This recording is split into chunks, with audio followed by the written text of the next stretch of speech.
Hey future toppers, I hope आप सभी एकदम बढ़िया होंगे। रैपिड रिवीजन सीरीज की एक और बहुत ही शानदार जानदार वीडियो में आप सभी का स्वागत है। आज हम करने वाले हैं ज्योग्राफी के चैप्टर ह्यूमन डेवलपमेंट का रैपिड रिवीजन। इस वीडियो को देख लीजिए, पूरा रिवीजन आपका हो जाएगा।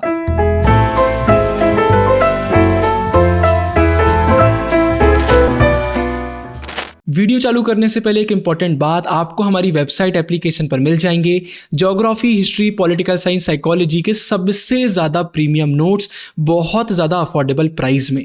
ये नोट्स ह्यूमैनिटीज़ के सबसे शानदार नोट्स हैं। अगर इनसे आप अपना प्रिपरेशन करते हैं तो आपको टॉपर बनने से कोई भी नहीं रोक सकता। लिंक्स सारे डिस्क्रिप्शन में हैं। अब इस वीडियो को चालू करते हैं। सबसे पहला टॉपिक निकल कर आता है ग्रोथ एंड डेवलपमेंट। तो अगर हम ग्रोथ की बात करते हैं तो ये क्वांटिटेटिव चेंज है जो समय के साथ होता है। अब आप बोलेंगे भैया क्वांटिटेटिव मतलब क्या होता है? जहां पर हम न्यूमेरिकल डेटा की बात करते हैं, मतलब जहां पर हम मेजरमेंट की बात करते हैं, स्टैट्स की बात करते हैं, उसे हम क्वांटिटेटिव बोलते हैं। एक दूसरा वर्ड और होता है क्वालिटेटिव, जहां पर हम नॉन न्यूमेरिकल डेटा की बात करते हैं, मतलब ओपिनियंस की हम बात करते हैं, डिस्क्रिप्शन की हम बात करते हैं।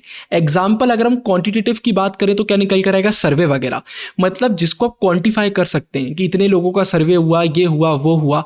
और क्वालिटेटिव का एग्जाम्पल क्या हो सकता है? इंटरव्यू। यहां पर आप सिर्फ इंटरव्यू ले रहे हैं, यहां पर आप बोल सकते हैं इंटरव्यू अच्छा था, बुरा था, ये आंसर हुए, वो आंसर हुए। यहां पर ओपिनियंस वगैरह देखने को मिल रहे हैं। तो ये एक बड़ा डिफरेंस होता है, ये आपको पता होना चाहिए। तो ग्रोथ हमारा क्वांटिटेटिव चेंज है जो समय के साथ होता है। ये पॉजिटिव भी हो सकता है, नेगेटिव भी हो सकता है। किसी कंट्री की पॉपुलेशन बढ़ गई तो पॉजिटिव ग्रोथ, कम हो गई तो नेगेटिव ग्रोथ। ये वैल्यू न्यूट्रल है, मतलब ये अनबाइस्ड होता है, ये डेटा को फॉलो करता है, तो यहाँ बाइस्ड नहीं हो सकता ये। दूसरी तरफ अगर हम डेवलपमेंट की बात करते हैं तो ये क्वालिटेटिव चेंज है जो समय के साथ होता है और ये वैल्यू पॉजिटिव होता है, ये नेगेटिव नहीं हो सकता। हम ये नहीं बोल सकते कि यहाँ पर नेगेटिव डेवलपमेंट हो रहा है, ये हमेशा पॉजिटिव रहता है। जो पुरानी कंडीशन है जब वो इंप्रूव होती है या फिर उसमें कोई भी एडिशन होता है तो उसे हम डेवलपमेंट बोलते हैं। पहले रोड में गड्ढे थे, अब रोड अच्छी हो गई, डेवलपमेंट हो गया। रोड के ऊपर एक फ्लाईओवर बन गया और डेवलपमेंट हो गया। तो ये पॉजिटिव रहता है। अब यहां पर दिया हुआ है कि तब होता है जब पॉजिटिव ग्रोथ हमें लीड करती है बेटर क्वालिटी की तरफ। अब इन दोनों में की डिफरेंस क्या है? जो पॉजिटिव ग्रोथ है ये हमेशा हमें डेवलपमेंट की तरफ नहीं ले जाएगी। मतलब ग्रोथ होना बहुत जरूरी है पॉजिटिव, अगर पॉजिटिव ग्रोथ नहीं हो रही तो डेवलपमेंट नहीं हो सकता। लेकिन ऐसा नहीं है कि पॉजिटिव ग्रोथ हो रही है तो डेवलपमेंट हर बार होगा। कई बार होगा, कई बार नहीं होगा।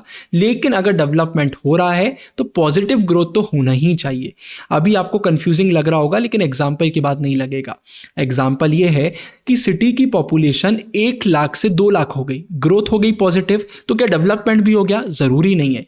अगर पॉपुलेशन बढ़ रही है उसके साथ आपने जो बेसिक सर्विसेज हैं उनको इंप्रूव करा तो डेवलपमेंट हुआ, लेकिन आपने उन्हें इंप्रूव नहीं करा तो डेवलपमेंट नहीं हुआ, क्योंकि लोग बढ़ गए लेकिन फैसिलिटी तो उतनी ही है। तो पॉजिटिव ग्रोथ बहुत जरूरी है डेवलपमेंट के लिए, लेकिन ऐसा नहीं है कि ग्रोथ हो रही है तो डेवलपमेंट भी होगा ही, ये जरूरी नहीं है। फिर इसके बाद अगर हम डेवलपमेंट मेजरमेंट की बात करते हैं तो पहले क्या होता था? सिर्फ इकोनॉमिक ग्रोथ देखी जाती थी कि भाई आपके सालों सालों में, 10 साल में, 20 साल में कैसी इकोनॉमिक ग्रोथ हुई है, उस हिसाब से डिसाइड करा जाता था कि आप डेवलपमेंट में कितने आगे हैं या फिर कितने पीछे हैं। लेकिन बाद में हमारा जो पर्सपेक्टिव है वो थोड़ा सा ब्रॉडर हुआ। अब हमने फोकस करना चालू करा कि भाई लाइफ की क्वालिटी कैसी है, अपॉर्चुनिटीज कितनी है, फ्रीडम कितनी है, ये फैक्टर भी इंपॉर्टेंट है। ये लेट 1980s में और अर्ली 1990s में बहुत ज़्यादा हमारे सामने आई चीज़ निकल कर। यहाँ पर की कंट्रीब्यूटर्स कौन थे? नाम याद रखिएगा, महबूब उल हक और अमर्त्य सेन। बहुत सारे लोग इनको अमर्त्या सेन समझते हैं कि कोई फीमेल है, नहीं, अमर्त्य सेन, महबूब उल हक। तो डॉक्टर महबूब उल हक ने इंट्रोड्यूस करा था ह्यूमन डेवलपमेंट का कॉन्सेप्ट। इनका कहना है कि भाई डेवलपमेंट क्या होता है? जब लोगों की जिंदगी इंप्रूव होती है और उनकी चॉइसेस बढ़ती हैं। मतलब अभी आप ये कर सकते हैं, वो कर सकते हैं, लेकिन अगर आपकी चॉइसेस बढ़ रही हैं, लाइफ क्वालिटी आपकी बेटर हो रही है, तो मतलब डेवलपमेंट हो रहा है। लोग एकदम सेंट्रल उसमें रहते हैं इस डेवलपमेंट में कि हमें लोगों के लिए काम करना है, हमें उन्हें इवॉल्व करना है, आगे बढ़ाना है, उनकी चॉइसेस भी समय के साथ इंक्रीज होना चाहिए, बेटर होना चाहिए। अब डेवलपमेंट का गोल क्या होता है? सबसे पहला एक ऐसी कंडीशन क्रिएट करना जिससे कोई भी एक मीनिंगफुल लाइफ जी सके, एक अच्छी जिंदगी जी सके। और मीनिंगफुल लाइफ का मतलब क्या होता है? भाई हेल्थ पर फोकस करना, टैलेंट डेवलपमेंट करना, पूरी सोसाइटी का पार्टिसिपेशन होना चाहिए, अपने गोल्स अचीव करने की फ्रीडम होना चाहिए, मतलब एक अच्छी ज़िंदगी जीने के लिए जो कंडीशन ज़रूरी है वो होना चाहिए। तो इसके बाद से सिंस 1990 हमें ह्यूमन डेवलपमेंट रिपोर्ट देखने को मिलती है। ये कौन पब्लिश करता है? UNDP, united nations development programme, याद रखिएगा। ये डॉक्टर महबूब उल हक का जो कॉन्सेप्ट है उसी पर बेस्ड है। अब अमर्त्य सेन की बात करते हैं तो इन्होंने एम्फेसाइज करा कि डेवलपमेंट वो होता है जहां पर या तो लोगों की फ्रीडम इंक्रीज होती है या फिर अनफ्रीडम रिड्यूस होती है, मतलब कुल मिलाकर उन्हें आज़ादी मिलती है। इसे हम सही डेवलपमेंट बोलते हैं। वीडियो अभी तक देख रहे हैं तो प्लीज़ वीडियो को लाइक कर दीजिए, कमेंट में लिख दीजिए बेस्ट वीडियो। इसी बहाने यूट्यूब इस वीडियो को थोड़ा आगे पुश करेगा, वैसे ही बहुत कम पुश करता है। अब 4 पिलर्स ऑफ ह्यूमन डेवलपमेंट की बात कर लेते हैं। ये क्वेश्चन अक्सर बोर्ड एग्जाम में देखने को मिल जाता है, ज़्यादा आप चेंज नहीं कर सकते, तो बहुत अच्छे सुनिएगा। पहला पिलर है इक्विटी। इक्विटी का यहां पर मतलब है कि हर एक अपॉर्चुनिटी जो भी है उसका इक्वल एक्सेस सबके पास होना चाहिए। बिल्कुल भी फर्क नहीं पड़ता उनका जेंडर क्या है, रेस, इनकम, कास्ट क्या है, सबके पास इक्वल अपॉर्चुनिटी होना चाहिए। एग्जाम्पल ये है कि अगर आप विमेन को नोटिस करेंगे, ऑब्जर्व करेंगे तो वो ड्रॉप आउट कर लेती हैं जल्दी। इंडिया में अगर आप कंपेयर करेंगे तो जो मैन है वो ज़्यादा पढ़े लिखे हैं, विमेन स्कूल के बाद नहीं पढ़ लिखती हैं, कॉलेज से उनको निकाल दिया जाता है। तो कुल मिलाकर उनके पास वो अपॉर्चुनिटीज़ नहीं है, तो इससे उनके पास बहुत ही लिमिटेड एक्सेस रहता है नॉलेज का। तो इक्विटी हमें देखने को नहीं मिलती। इक्वल डेवलपमेंट सबका होना बहुत ज़रूरी है, सबके पास इक्वल ऑप्शन, इक्वल अपॉर्चुनिटी होना चाहिए। फिर अगर सस्टेनेबिलिटी की हम बात करते हैं तो फ्यूचर जनरेशन के पास भी अपॉर्चुनिटीज की कंटिन्यूटी रहना चाहिए। ऐसा नहीं है कि आज अपॉर्चुनिटीज है और कल जाकर वो खत्म हो जाए, ये नहीं होना चाहिए।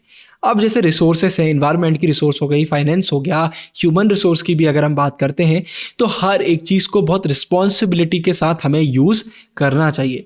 एग्जाम्पल है, अगर आप गर्ल्स के एजुकेशन को प्रमोट करेंगे, इन्हें पढ़ाएंगे लिखाएंगे तो फ्यूचर जनरेशन का ही भला होगा। सोचिए पेरेंट्स में एक पढ़ा लिखा है, एक पढ़ा लिखा नहीं है, तो क्या वो अपने बच्चे को सही से पढ़ा लिखा पाएंगे, आगे बढ़ा पाएंगे? क्या सोसाइटी के लिए वो कुछ कर पाएंगे? नहीं कर पाएंगे। हर किसी का पढ़ा लिखा होना बहुत ज़रूरी है।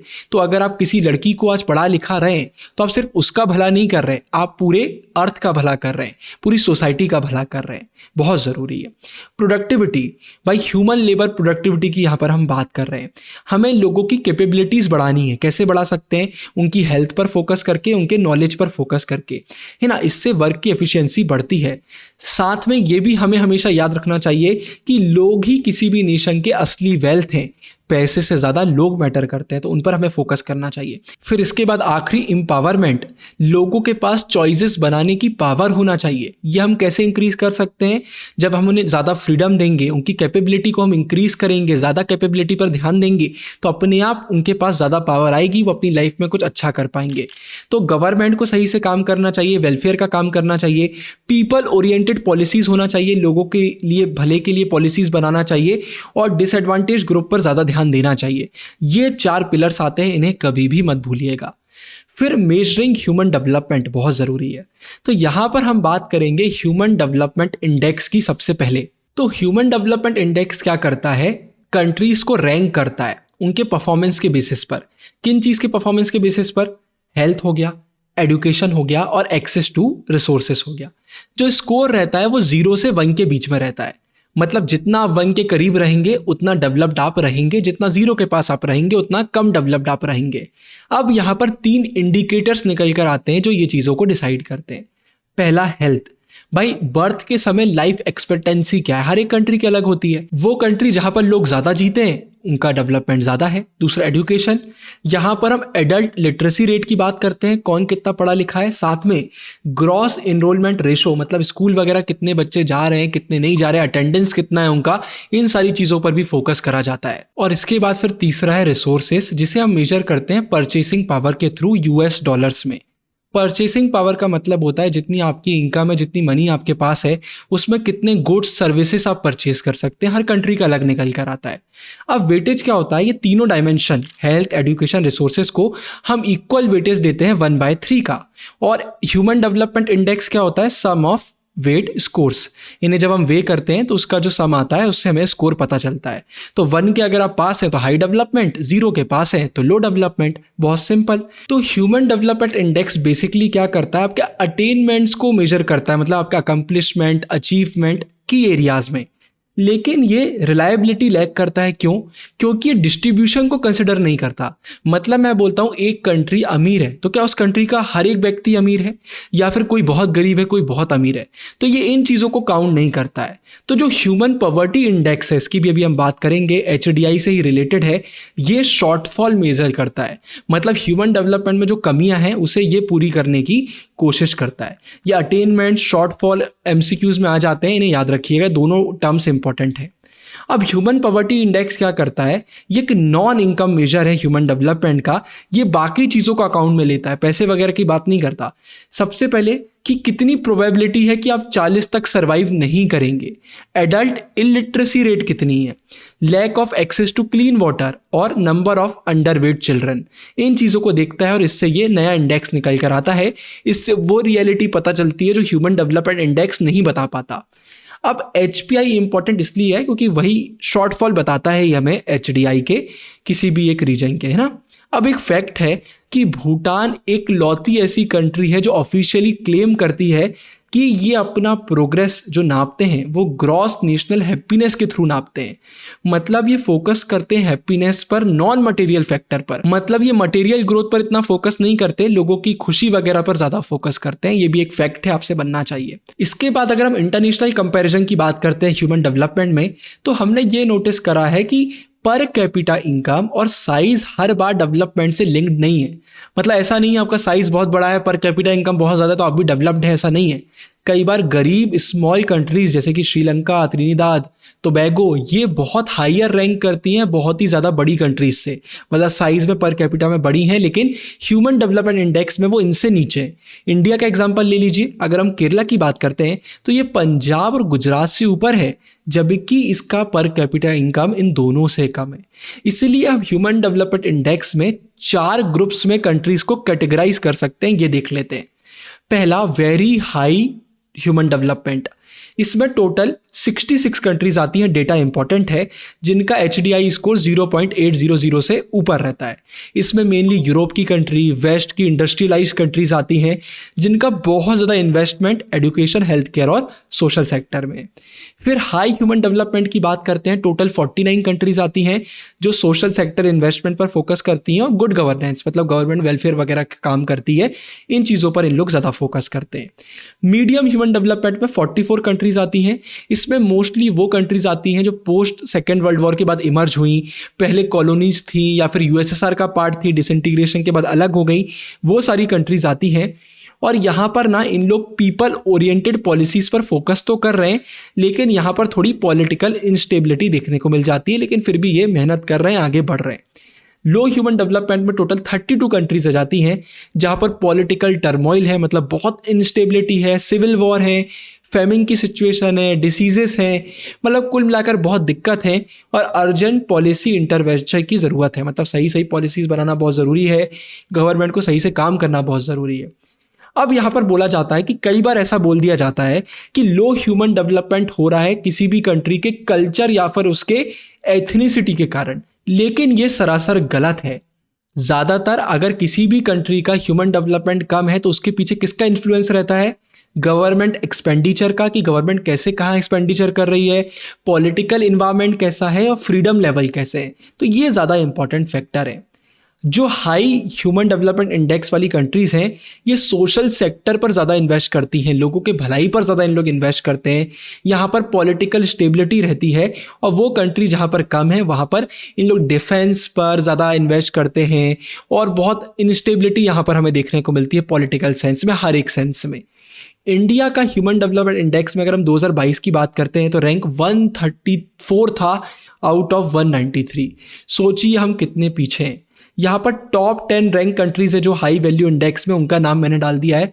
स्विट्जरलैंड टॉप पर है और आखिरी में हमें नीदरलैंड्स देखने को मिलती है। ये एमसीक्यूज में आ जाता है कई बार, तो इसको भी एक बार देख लीजिएगा। इसी के साथ ये चैप्टर कंप्लीट होता है। एक बड़ी अनाउंसमेंट, हमने हमारा नया चैनल ओपन कर दिया है, ह्यूमैनिटीज़ का घर, जहाँ पर हिस्ट्री की रैपिड रिवीजन सीरीज आ रही है। आगे भी बहुत शानदार वीडियोस आने वाली हैं, लिंक डिस्क्रिप्शन में मिल जाएगा। बिल्कुल सब्सक्राइब कर लीजिए, प्रीमियम नोट्स चेक कर लीजिए, हमारे सैंपल पेपर्स चेक कर लीजिए। ऊपर पूरी प्लेलिस्ट डाल रहा हूँ। इस वीडियो के लिए इतना ही। आप सभी को ढेर सारा प्यार। साइनिंग ऑफ, गुरु टहंगुरिया।